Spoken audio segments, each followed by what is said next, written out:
అంబేద్కర్ జయంతి జరుపుకోవడం అంటే పూలదండలు వేయడం కాదు, అంబేద్కర్ సిద్ధాంతాన్ని ముందుకు తీసుకుపోవడం, అంబేద్కర్ ఆశయాలను కొనసాగించడం, అంబేద్కర్ బాటలో నడవడమే ఆయనకు నిజమైనటువంటి నివాళి.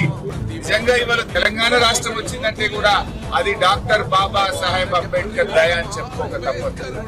ఆనాడు రాజ్యాంగం రాసేటప్పుడు కొంతమంది ఆ రాజ్యాంగ కమిటీలో ఉన్నటువంటి వాళ్ళు ఆ రాజ్యాంగ సభలో చర్చ జరిగితే మెజారిటీ ఒప్పుకుంటేనే రాష్ట్రం ఇవ్వాలి అన్నారు. కానీ ముందు చూపుతో డాక్టర్ బాబాసాహెబ్ అంబేద్కర్ గారు మెజారిటీ అంటే మరి చిన్న వాళ్ళు నలిగిపోతారు, రాష్ట్రాలు ఎప్పటికీ ఏర్పడవని చెప్పి మెజారిటీ అనే పదాన్ని తీసివేసి ఆనాడు అంబేద్కర్ గారు ఆర్టికల్ 3ని రాజ్యాంగంలో పొందుపరిచాడు. ఆ ఆర్టికల్ 3ని రాజ్యాంగంలో పెట్టడం వల్లనే మెజార్టీ ఉంటే ఆంధ్రప్రదేశ్ లో ఎక్కువ మంది ఎమ్మెల్యేలు ఉన్నారు. అసెంబ్లీలో 175 వాళ్ళ 119 వాళ్ళు మనమే.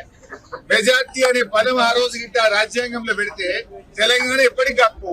వాళ్ళు 175 మంది ఉందరు, మనం 119 ఉండు. దాన్ని ఆయన ముందు చూపుతో ఆలోచించి మెజారిటీ పదాన్ని తీసేసి రాజ్యాంగంలో ఆర్టికల్ 3ను పొందుపరిచిన మహనీయుడు డాక్టర్ బాబాసాహెబ్ అంబేద్కర్. అందువల్లనే ఇవాళ తెలంగాణ రాష్ట్రం ఏర్పడ్డది. అంబేద్కర్ అందరి వాడు, కానీ తెలంగాణకు మరింత దగ్గరి వాడు. ఎందుకంటే ఈ రాష్ట్రం ఏర్పడ్డదంటే ఆయన ఆలోచన విధానం వల్ల, ఆయన ముందు చూపు వల్ల ఇవాళ తెలంగాణ రాష్ట్రం ఏర్పడ్డది.